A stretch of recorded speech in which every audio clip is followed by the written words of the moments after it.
नमस्कार दोस्तों, आज हम एक ऐसे टॉपिक के बारे में बात करने जा रहे हैं जिस टॉपिक में इस बीमारी से ग्रसित दिन प्रतिदिन लोग इस बीमारी से ग्रसित होते जा रहे हैं। बहुत सारे लोग, उनकी उम्र नहीं होती है फिर भी वो इस बीमारी से ग्रसित होने लगे हैं। और ये है ब्लड शुगर, इसको हिंदी में कहते हैं मधुमेह। ब्लड शुगर जब इंक्रीज हो जाती है तो उसको बोलते हैं हाइपरग्लाइसेमिया। तो बात करते हैं ब्लड शुगर आखिर होती क्या है। The amount of glucose in your blood, जो आपके बॉडी में ब्लड की अमाउंट होती है उसको बोलते हैं ब्लड शुगर। नॉर्मली ये होता है, मगर ये कब रूप धारण कर लेता है डायबिटीज का, उसके बारे में बताऊंगा। ग्लूकोज हमारी बॉडी में करता क्या है, आखिर सभी की बॉडी में ग्लूकोज होता है, मगर ग्लूकोज क्या करता है हमारी बॉडी में। Glucose is the primary source of energy for your body. तो ग्लूकोज जो हमारी शरीर में होता है वो प्राइमरी सोर्स है एनर्जी का। उससे सबसे ज्यादा अगर किसी चीज से हमारी बॉडी में एनर्जी जनरेट होती है तो वो ग्लूकोज है। हम कोई भी चीज खाते हैं तो टूटता है, उसका डाइजेशन होता है, तो वो कुछ भाग ब्लड स्ट्रीम में जाके ग्लूकोज बना लेता है और कुछ मतलब बाकी फूड पार्टिकल बना लेता है। पैंक्रियास से ग्लूकोज रिलीज होता है और इसकी बीटा सेल्स में ये प्रोड्यूस करती हैं और एमाइलेज बनाती हैं, slow rate of the glucose entering the blood stream. जब when blood glucose level increase हो जाता है तो बीटा सेल रिलीज करती हैं insulin in the blood stream. जब भी बीटा सेल्स काम नहीं करती हैं और फिर इंसुलिन का डाइजेस्ट नहीं कर पाती है तो उसको इंसुलिन की भेज देता है ब्लड स्ट्रीमिंग में। तो दोस्तों, दो प्रकार का डायबिटीज होता है। डायबिटीज दो प्रकार का होता है। Type 1 body immune system destroy beta cell, इसमें बीटा सेल्स डिस्ट्रॉय हो जाती हैं।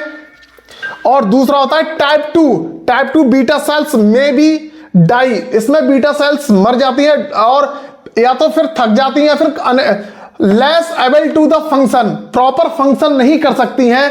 जो बीटा सेल पैंक्रियाज की होती हैं वो बीटा सेल्स पूरा फंक्शन नहीं करती हैं, जिसके चलते फिर इंसुलिन सिक्रीट नहीं करती हैं, तो फिर डायबिटीज 2 हो जाता है। उसके लिए फिर हमको डायरेक्ट इंसुलिन ही लेना पड़ता है। दूसरा है, मैं आपको बताऊं नॉर्मल ब्लड शुगर लेवल क्या होता है। नॉर्मल ब्लड शुगर अगर आप फास्टिंग में लेंगे, खाली पेट होता है, तो 70 to 100 mg पर DL, और खाना खाने के बाद ये होता है 60 से 160 mg पर DL। दोस्तों, इसके कॉज क्या है?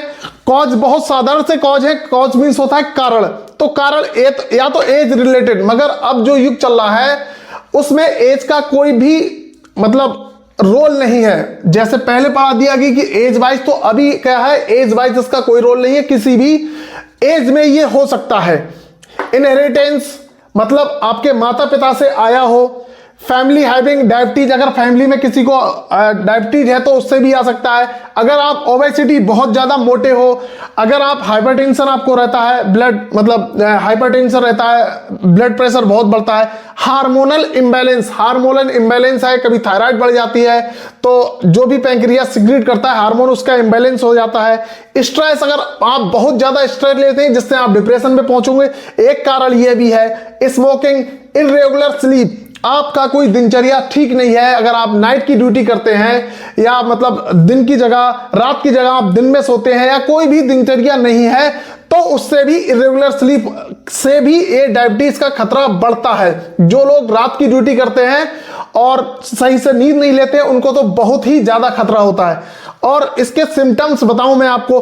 फ्रीक्वेंट यूरिनेशन मतलब बार बार यूरिन आना। थर्स्टी बहुत ज्यादा प्यास लगना। मोर हंग्री बहुत ज्यादा भूख लगना। वेट लॉस, आपका बिना कारण के वेट लॉस होता है। इसमें हंग्री बहुत ज्यादा होती है, मतलब भूख बहुत ज्यादा लगती है। आप कहते हैं कि खाना हम बराबर खा रहे हैं मगर फिर भी हमारा वजन नीचे से डाउन होता चला रहा है। टाइटनेस, बहुत ज्यादा थकावट होगी और मसल्स क्रैम होंगी। तीलियों की मसल्स होती है जो बहुत ज्यादा स्पाज्म होगा और बहुत ज्यादा थकावट होगी।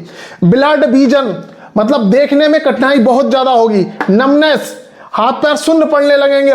डिक्रीज वुंड हीलिंग्स, और आपका जो कहीं भी अगर घाव हो जाता है तो बहुत मतलब स्लो हीलिंग करता है। इसका हीलिंग रेट बहुत ही कम हो जाता है। इचिंग, जहां तक खुजली लगने लगी। Darkness, dark spot on the skin, कहीं कहीं भी बहुत सारे डार्क स्पॉट आपको नजर आएंगे आपकी स्किन पर, और इसके जो कॉम्प्लिकेशन होते हैं वो बहुत ज्यादा होते हैं। हार्ट अटैक का खतरा बहुत ज्यादा बढ़ता है, 90% हार्ट अटैक का खतरा बढ़ जाता है।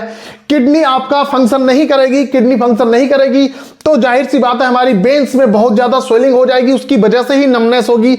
और फूड प्रॉब्लम, जब भी आपका किडनी डिस्फंक्शन करेगा तब फूड प्रॉब्लम्स होगी। फूड प्रॉब्लम मतलब पैरों में सुन्नपन होना, झंझनाहट होना, क्योंकि जाहिर सी बात अगर किडनी सही से यूरिन का आउटपुट नहीं देगी तो अंदर ही अंदर मतलब यूरिन का जमाव बड़ा हो गया, और जिससे कि स्वेलिंग आ जाएगी वेन्स में। और तो वेन्स में जब स्वेलिंग आएगी भाई साहब तो जाहिर सी बात है किडनी फेल्यूर का बहुत ज्यादा डर रहता है। और आइस में ब्लड विजन हो जाएगा। मेंटल हेल्थ डिसऑर्डर, आप डिप्रेशन की तरफ पहुंचने लगेंगे, और नींद नहीं लोगे तो सीधी सी बात है मेंटल हेल्थ पे आपके बहुत फर्क पड़ेगा। अच्छा बताओ, बचाओ एवं डाइट क्या होता है? पहले तो आप जिस भी चीज में ग्लूकोज होता है उसको ना खाइए, जितनी भी चीजों में ग्लूकोज होता है वो ना खाइए। और क्या खाना है क्या ना खाना है मैं थोड़ा ब्रीफ में आपको बता दूंगा। देखो, साबुत अनाज खाना है, दाल लेने हैं बहुत ज्यादा, नमक, कोल्ड ड्रिंक्स, चीनी, ऑयली फूड से बचना है बहुत ज्यादा, और जो भी पैकेट्स वाले फ्रूट्स होते हैं उनका जूस होता है उनसे बचना है, उनको अवॉइड करना है। और क्या होता है, कच्चा केला खा सकते हैं, अनार खा सकते हैं, अमरूद खा सकते हैं, मगर थोड़ी मात्रा में। दूध दही कम मात्रा में, बहुत ही कम मात्रा में ले सकते हैं। सीधी जो कहने की बात यह, जो भी जिसमें भी ग्लूकोज पाया जाता है वो आप नहीं लेंगे, क्योंकि जिसमें भी ग्लूकोज होगा वो आपके ग्लूकोज लेवल को बढ़ाएगा। और डायग्नोसिस हम कैसे करते हैं दोस्तों? इसको डायग्नोस करने के लिए HbA1c टेस्ट होता है, जो कि आपकी 2 से 3 महीने की शुगर बता देगा। मतलब आरबीसीज के जरिए इसका एक टेस्ट होता है, वो बता देगा 2 से 3 महीने में शुगर आपका लेवल क्या है। और फास्टिंग ब्लड शुगर भी आप करा सकते हो, और रैंडमली भी करा सकते हो। तो ये सब चीजें हैं, ये बहुत जरूरी है। आजकल की लाइफस्टाइल इतना चेंज हो गया है लोगों का, चाहे वो कैसा भी हो, क्योंकि आजकल बहुत ज्यादा लोग बिजी हो गए हैं, और डेली रूटीन तो कुछ है ही नहीं, ना कोई एक्सरसाइज है, बस फैटी खाना है, और फास्ट फूड का जमाना चल रहा है। तो ये सारी चीजें हमको अवॉइड करनी चाहिए। प्रॉपर फिजिकल करना चाहिए, प्रॉपर एक्सरसाइज करना चाहिए, घूमना चाहिए। अगर ओबेसिटी बढ़ेगी तो आपका जाहिर सी बात है इंसुलिन लेवल घटेगा और आपको डायबिटीज से हो जाएगी। ट्रीटमेंट देखो, इसका कुछ ऐसा नहीं है स्पेसिफिक ट्रीटमेंट होता है। अगर आप शुगर लेवल पता करना होता है, किस लेवल की शुगर है, मतलब आपको कितना टाइप 1 है, टाइप 2 डायबिटीज है, इन दोनों को जब हम डायग्नोस करते हैं इसके बाद ही हम उसका ट्रीटमेंट लेते हैं। पहले ट्रीटमेंट बताना और इसके कोई फायदा भी नहीं है, क्योंकि फिर लोग अपने आप डॉक्टर बन जाते हैं और सेल्फ मेडिकेशन लेते हैं। इसलिए आप जब भी कोई भी अगर आप डायबिटीज की मेडिसिन लेंगे तो अपने डॉक्टर को कंसल्ट कराकर ही आप मेडिसिन लें। ऐसी रैंडमली कोई भी मेडिसिन नहीं ले कि मेडिकल वाले के पास गए, हमको शुगर की गोली दो। मेरे पास भी आते हैं लोग कि हमें शुगर की गोली दे दो, अरे कितनी शुगर की, कितनी तू शुगर कौन सी गोली खा रहा है, ये सब चीजें डिपेंड करती हैं। तो ऐसे किसी को भी शुगर की गोली नहीं खानी चाहिए, अपने डॉक्टर से ही कंसल्ट करनी चाहिए। बाकी आई होप यू अंडरस्टैंड, आपको समझ में आया होगा। ब्लड शुगर आजकल बहुत ही ज्यादा खतरनाक बीमारी है। हर 100 में से 5 या 6 बच्चे, मतलब बच्चे क्या, सभी लोग इससे अफेक्टेड हो रहे हैं। तो बाकी